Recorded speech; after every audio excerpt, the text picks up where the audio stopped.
Woo!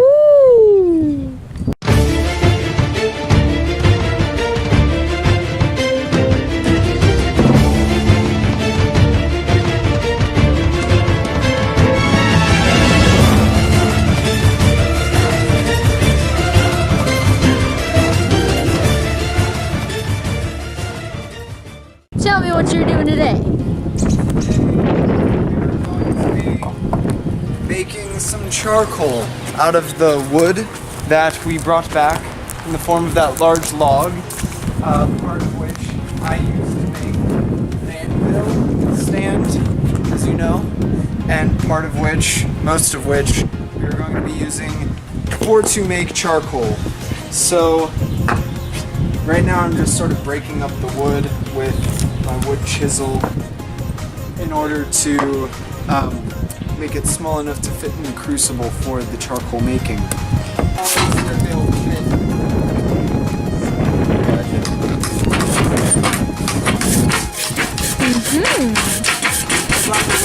What's up? Video audience. That's my friend Evan. What's up? You want to grab that maul? You want the maul? Alrighty. Yeah, hold on.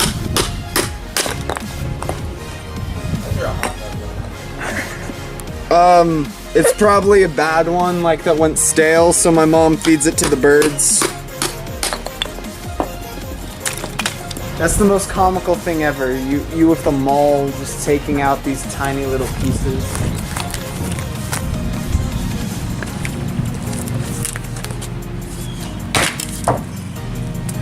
You're a lot better at that than I am.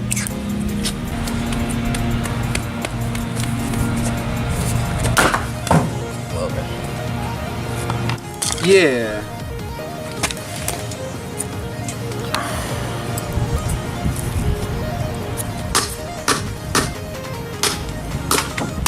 Okay, so Evan here helped me sharpen the knife that I made over spring break, and right as I got my chisel stuck in this, he decided he wanted some help cutting this, so we're gonna hope that this gets the chisel out. Innovation. Ah, shit.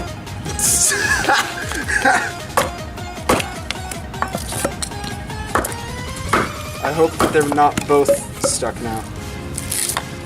There we go.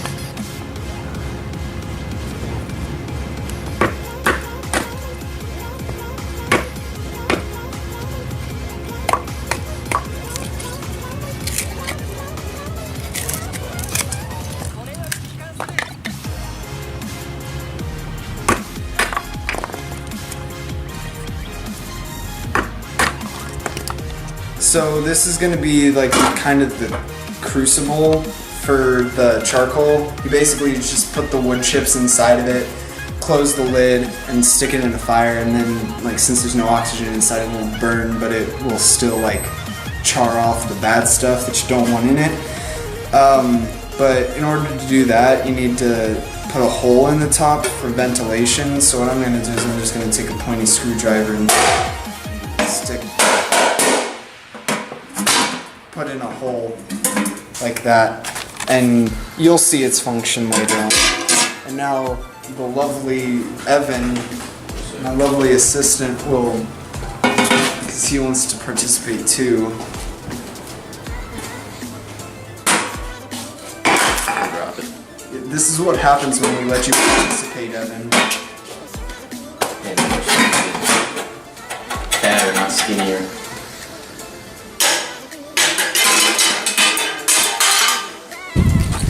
Just filling up the cans like basic bitches. I don't know how he's doing it, but I'm putting it in vertically.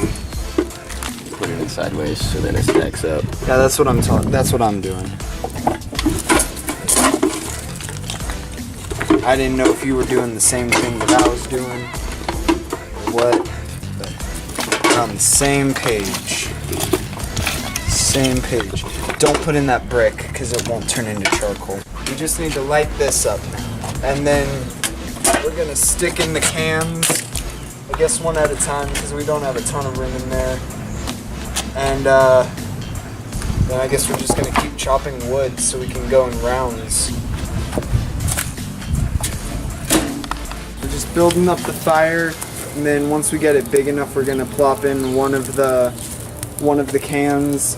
Continue chopping wood, and then once the first can's done, we'll put in the second can, and then we'll show you the second part of the process once it's ready, and then we'll just keep going in a cycle like that. First can going on. And then we should probably build up. Alright, now we're just gonna build up a bit of a fire about it.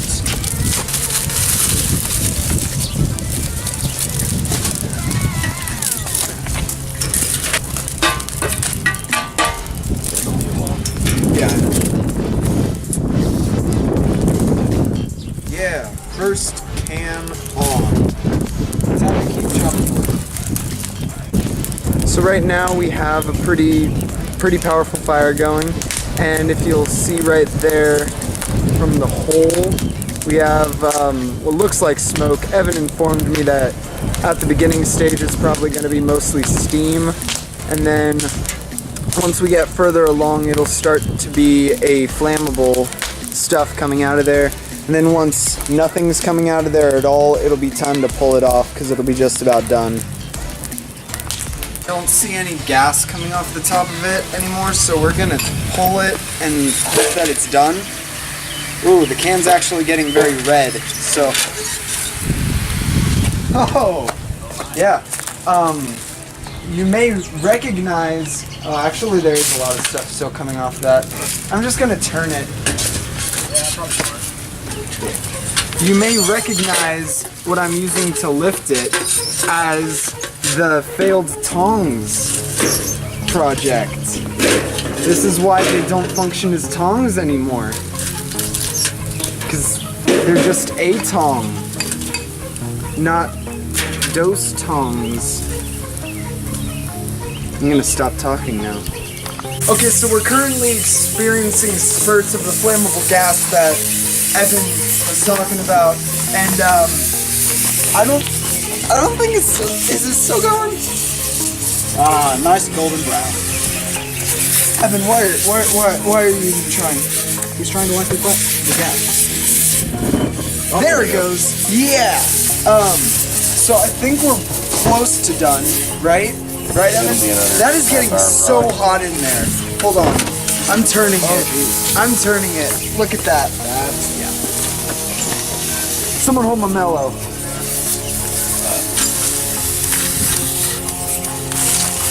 Oh, by the way, Nigel Thornberry showed up. For the mallows. Nigel, do I still have to blur out your face with Nigel Thornberry? I think we got your face in it a little bit. It's tedious. I don't have fancy editing software for your videos. I don't have fancy animation software, Michael. I have to go in frame by frame and take a tiny picture of Nigel Thornberry and put it over your face, Nigel Thornberry. I wonder, can I burn the burnt bits? No. Right there. I don't think I heard you over the burnt bits being burnt. This thing is also expanding at a rate. Oh my god! This thing is a monstrosity. It needs to be killed. Killed with fire. Oh wait. Killed with water?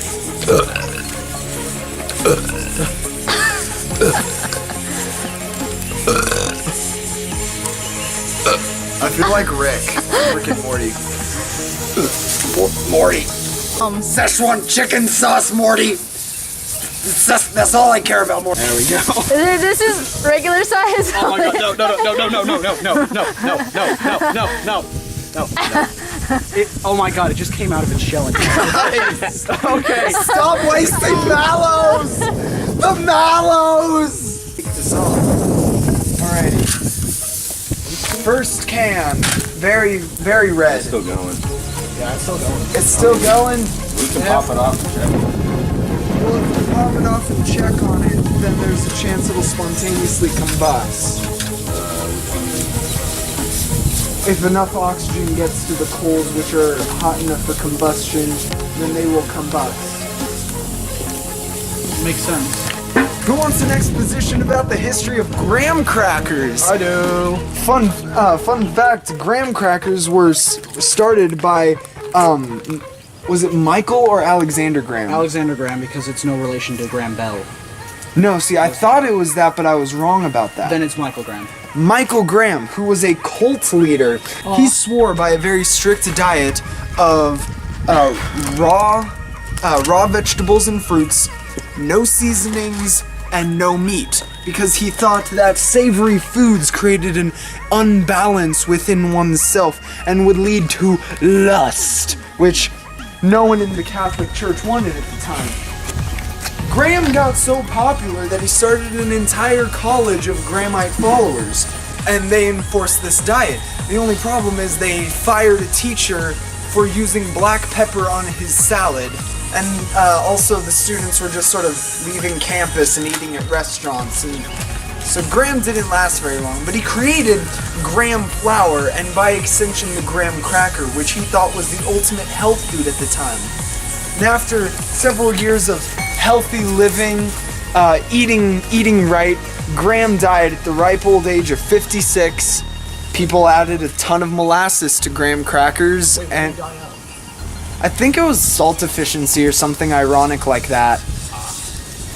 Yeah, people added a bunch of molasses to his crackers, and now they are a staple of junk food. Dun dun dun. Alright, I don't care what anyone says, I'm done waiting for this. So I don't see any more stuff coming out, so I'm going to remove it from the fire. No stuff's coming out of it. There's still stuff coming out. I don't care. It'll...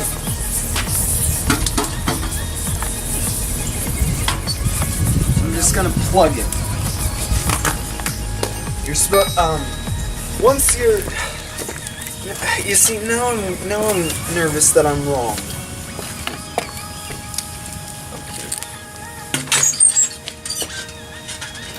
Are you gonna dunk it in the water? Don't do it! Don't do it! No! Fine, do it.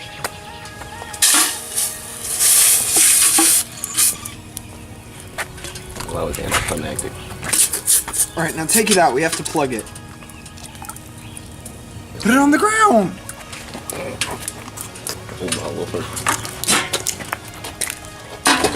Yeah, so once it's done cooking, you wanna plug it up. So I'm just gonna take the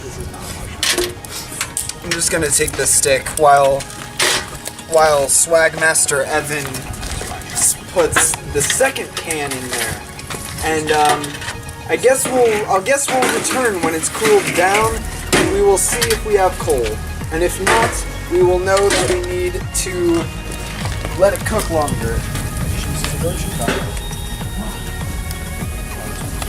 So I think it's cooled off, so we're gonna open up the first batch. I think, is that the right ring? Yeah.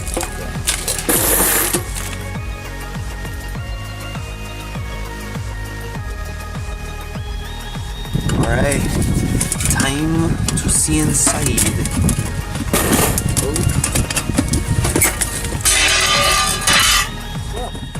That looks like coal to me. Just about. Yeah, that looks like coal to me. You? What's the consistency? Yep. First batch done.